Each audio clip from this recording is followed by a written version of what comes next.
पण मागितलं. तुम्ही नवीन रिक्षा तुम्ही किती मदत करणार होता तुम्ही एक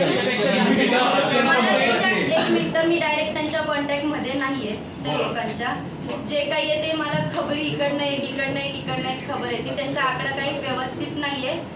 एकच आकडा नाहीये त्यांचा. मधीच ते 19 लाख म्हणणार, मधीच ते 20 लाख म्हणणार, मधीच ते आता 10 लाख म्हणणार, असा त्यांचा आकडा. कोण म्हणते? हे कोण म्हणते? हे कोण म्हणते?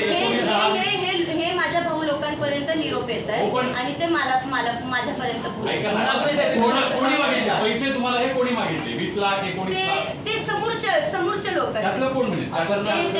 त्यांच्या आजी कोण आहे का त्यांचं? कोण मागते? त्यांच्यातले कोण पैसे मागतात? आणि तुमचा कोण भाऊ आहे ज्याला हे पैसे मागितले जातात? परत मग असं होतं माझ्या भावाला मागितले, माझा मानलेला भाऊ आहे. विषय तो नाहीये.